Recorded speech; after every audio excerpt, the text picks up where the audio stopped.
Ate JB, okay na ba umutang ng pera, pangpuhunan, or pangkapital sa negosyo? Pwede ba nating mapalago yung ating negosyo pag ating puhunan ay galing sa utang? Kung pwede man Ate JB, paano ba natin mapapalago ang ating negosyo kapag galing sa utang ang kapital? Tara kaibigan, panoorin nyo po hanggang dulo ang video ni Ate JB. Alam ko malaking tulong po ito sa inyo. Mga kaibigan, magandang hapon sa ating lahat. Ito na naman ang yung life coach at ka-negosyo partner Ate JB. Ayan, so again, napakaganda ng topic na ating pag-usapan dear friends. Walang iba ay tungkol sa ating sari-sari store business. At naisipan ko na naman gumawa ng video ngayon ulit kasi po sa mga nabasa ko sa mga Facebook pages na aking pinupuntahan dear friends. Marami kasi ang nagtatanong doon, no, tungkol sa puhunan na utang. So, paano daw palaguin or lalago ba yung ating negosyo? Kahit anong negosyo, no? Kung ang puhunan ay galing sa utang, kung ang kapital ay galing sa utang. Actually, nagawan ko ito ng video kaibigan, kung hindi ako nagkakamali, mga 3 years ago. 3 taon na rin kaibigan, nagawa ako ng video kung paano palaguin ang ating sari-sari store business pag ating puhunan ay galing po sa utang. Pero ngayon, kasi nga dumami na yung ating mga taga-suporta, that time kaibigan, yung aking mga subscribers siguro mga 3,000 lang mahigit. Ngayon, mahigit na po 30,000. So, marami talaga ang hindi nakapanood ng ating video 3 years back. Kaya naisipan ko na gawin ito ulit. Ipaalam sa inyo kung paano natin mapapalago ang ating negosyo kapag or kahit ang ating puhunan kapital galing sa utang. At magdagdag na rin ako ng ilang tips, no, para na rin sa mga nakapanood dito noon.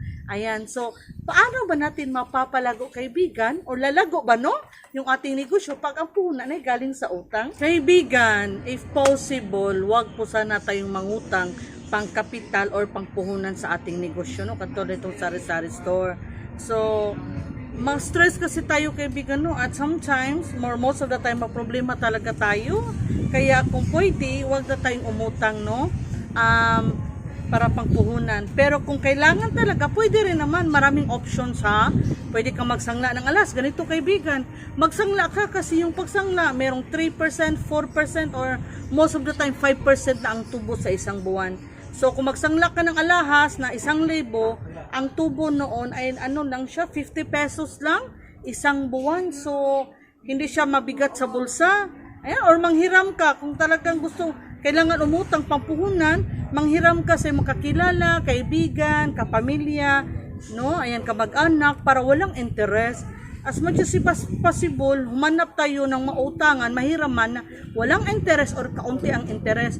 Pero kung wala talagang other choices, pwede na tayong manghiram, no? Saan pa ba? So mga Bombay, mga Turko, Indian Nationals, o mga lending, Filipino lending firms, maraming nagpapautang kahit nga sa online. So marami kaibigan, piliin lang po natin yung talagang mababa ang interest. Pero alam ko, most of us kaibigan, doon talaga humantong sa Bombay, yung arawan. Okay lang naman yun kaibigan kasi na-try ko na rin noon, no? Kung hindi nyo na itatanong, nalugi at nagsara ang aking tindahan mga 1 week or mahigit na nagsara yung aking tindahan. Kasi noon kaibigan, bago pa lang ako sa sari-sari store business, hindi ko pa alam ang tamang pag-handle, pang-manage ng negosyo, lalo na yung utang. So, si Ate GB noon ay nagpapautang, walang limit, no? Kahit ilang kilo ng bigas, walang limit dear friends. And then, kahit hindi ako sure, hindi talaga ako totally sigurado kung ang taong umuutang ay maganda magbayad, may kakayahan na magbayad, pinapautang ko po. Teka lang, may dumaan, no? Yan, pinapautang ko. At yung naging dahilan ng pagbagsak ng aking negosyo, nalugi, nagsara, pero hindi naman umabot ng isang buwan. Kaya ako ay nangutang. Nanghiram ako sa aking kamag-anak na walang interest, thank you so much, and nangutang rin po ako sa Turko, sa Indian Nationals, yung arawan na maningil. Pwede rin naman kaibigan, basta ito ha, huwag kang umutang ng napakalaki talaga, mahihirapan ka talaga dahil hindi ka naman sure kung araw-araw malakas ang bintahan. So umutang ka lang siguro mga pinakamalaki 5,000 pesos, no? So, sa 5,000 pesos, dito sa amin, di ko lang alam sa inyo, sa arawan, ang 5,000 ay 100 pesos a day. kasi 20% ang interest noon. So, 2 buwan, binayaran ko sa Turko, sa Indian National, yung Bombay tinatawag siguro sa inyo dyan. So, ang 5,100 pesos araw-araw, no? Ang aking binabayaran. So, ang gagawin mo lang kaibigan, kung may ganito kang utang na 5,000, for example lang 5,000, 100 pesos ang bayad natin araw-araw sa 5,000. So, dapat may 100 pesos tayo. So, madali lang naman kaibigan, no? Lalo na kung nagtitinda ka ng mga fast-moving products kasi alam naman natin, yung ating negosyo, ang patong natin ay 20%. So, kung makabinta ka lang ng 1,000 pesos sa isang araw, may tubo ka na 200. O, di ba? May pangbayad ka na. So, kung mahina ang bintahan, sa isang araw, makabinta ka lang ng 500 pesos, di ba, 20% ang patong natin sa ating mga paninda. Kung ang yung benta or sales, isang araw, 500, anong 20% ng 500? Di ba, ang patong natin 20%? So, 100. So, ngayon, umutang ka, dahil may utang ka na 5,000, ang arawan, ay 100, may maniningil talaga daily, araw-araw sa iyo ng 100, dapat kaibigan, makabinta ka ng worth 500 pesos. Kasi, ang tubo mo dyan, ang kita mo dyan sa 500 na benta mo ay 100 pesos. Diba? Kasi 20% ang patong mo. So, 20% sa binta mo, yun yung sales or kita mo. So, pag makabinta ka ng 500, ang 20% ay 100, meron ka na ngayong pangbayad sa utang mo araw-araw, di ba? So, hindi naman yan mahirap makabinta ng 500. Ito nga sinabi ko, kaya nga sinabi ko, pwede tayo umutang, basta hindi lang malaki. O kasi pag ang utangin natin ay 10,000, dapat may kita tayo, no, na malaki-laki rin. So, hindi lang 500 ang binta natin, dapat makabinta tayo ng 1,000 araw-araw, o di ba? Kaya kung mangutang ka man, pampuhunan, dapat maliit lang, i-roll mo yun. At sana kaibigan, ito yung isa nating pagkakamali. Marami talaga sa atin. Pag malapit na makarenew, mag-renew. Uutang ulit. Ay, wag ganun. Talagang magagapos ka sa utang, kaibigan. Hindi ka makakawala. Kung ano yung natira mo, i-roll mo.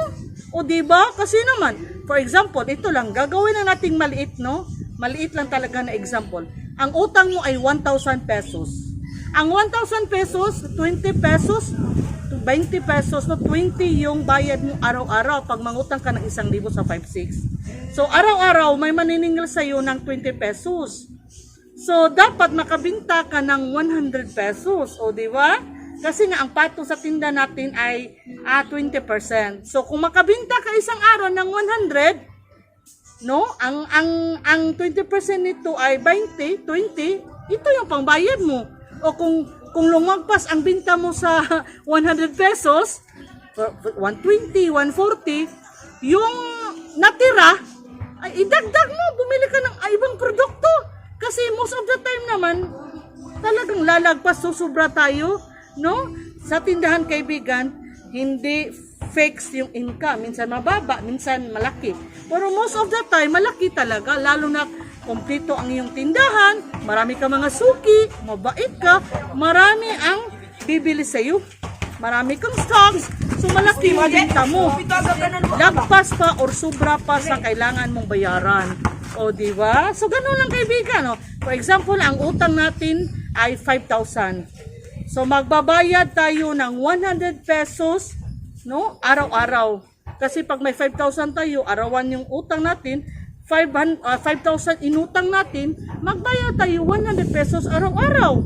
So, dapat makabinta tayo ng 500 pesos para makabayad tayo sa 100 araw-araw. Ngayon, kaibigan, sometimes, susubra sa 500 yung binta natin. For example, nakabinta tayo ng 600. O, 600, yung 100, ibayad mo sa arawan. So, yung natirang 500, i-roll mo. Huwag mong gamitin sa personal. Huwag mong pakialaman ang pira ng iyong tindahan, lalo na galing sa utang ang puhunan. At huwag kang kuha ng kahit ano. O diba? O kuha ng biskwit, inom ng Coca-Cola, habang nagbabantay ng tindahan. Ay, huwag ganun. Pag may nagtinda dyan na, banana Q, bili kayo dyan. Kuha sa binta, bili ng banana Q. Ay, wag ganun. As much as possible, wag nating galawin ang pera. Lalo na kung may existing utang ka. Ha? Pera ng tindahan, wag mong isipin na sa'yo. Isipin mo na ikaw ay empleyado. Isipin mo na hindi ikaw ang nagmamay-ari ng iyong tindahan. So, dapat madisiplina natin yung ating sarili at ang ating pamilya. Yung anak natin, kuha ng kuha. Sa ating kuha ng junk foods, wag ganun. Sabihin natin, wag kang kumuha. Kung nagutom ka, kumain ka. May ulam sa kusina. Control yourself. Hindi lang yung sarili mo, pati yung family mo. Alam ko sa mga may anak dyan, kasi noon yung anak ko maliit pa, kuha ng kuha, no? Ayan. So, wag ganun. Tsaka na kung well-established na yung tindahan. Again, ito importante, muli kong ipapaalala sa inyo, wag kang mag-renew.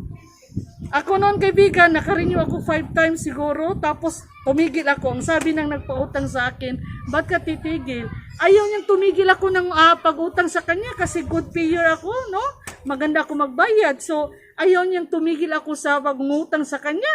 Pero tumigil ako kasi nga, enough na yung pera ko. At ayoko na ma-stress. So, inirol ko, pinapalago ko na lang yung natirang pera ko. Hindi ako nag-renew. Pero ito talaga, kaibigan, natatawa na lang ako, pero medyo nalulungkot. Alam ko, kasi ako rin may kaunting negosyo, nagpapautang, nagpapahiram ng pera, with kaunting interest. Yung mga kapitbahay ko, kahit hindi pa nga due date, sabihin, Ate GB, last 2, last 3, mag-renew ako, sabihin ko, ay, sa next month pa yung due date mo, sabihin niya, full payment ako ngayon, Ate GB, gusto ko ng pera, kailangan ko, o diba? Huwag ganun, kaibigan. Makati kasi sa kamay yung pera. Ang sarap kasi isipin na, uy, malapit nang matapos yung utang ko, utang na naman ako. Huwag ganun, kaibigan. At ito rin, huwag kang umutang sa iba para pambayad mo sa isang utang mo. Ito, alam ko rin to kasi nga dahil sa akin negosyo, nagpapahiram, nagpapautang ng pera. Yung iba, uutang sa iba para bayaran ako, para makarenew.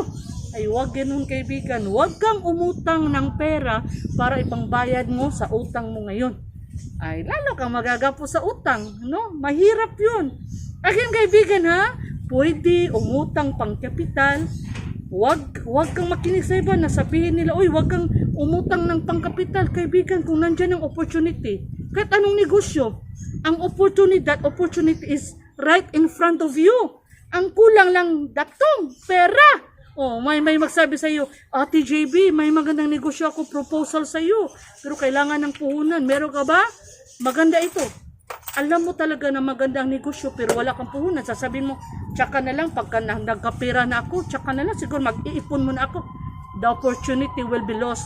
Iba ang kukuha ng oportunidad, mawawala sa iyo. Kaya, okay lang umutang. Pangpuhunan, pangkapital, kung sigurado ka naman sa negosyo na iyong papasukan. Pero hindi ka sigurado, ay talagang, wag na lang. Abot sa tindahan, pwede talaga, kaibigan, basta wag lang malaki, ha?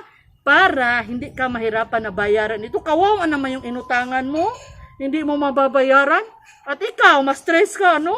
Hindi ka nalalabas ng bahay kasi may utang ka, patago-tago ka na, oh? Asan si Ate GB? Wala, natulog. Ayan, wala, na lumabas, ayun na. Nakatago pala si Ate GB dahil may utang. Huwag ganun, kaibigan, ha? Again, okay lang umutang, huwag malaki, kaunti lang para hindi ka mahirapan na bayaran dito. Okay. Again, thank you so much, kaibigan. Tinapos niyo po hanggang dulo yung aking video. Alam ko marami kayong matututunan, no? Lagi lang natin tanan, kaibigan, palaging kong sinasabi, ha? Hindi mahirap, hindi imposible na umasinso ang buhay natin. Basta ba, masipag tayo, madiskarte tayo, at may tamang disiplina sa sarili. And of course, pinaka-importante sa lahat, we have God in our life. Tiyak asin sa buhay natin, kaibigan, tiwala lang. Kaibigan, thank you so much nga pala, ha, sa inyong pagsuporta at pagmamahal.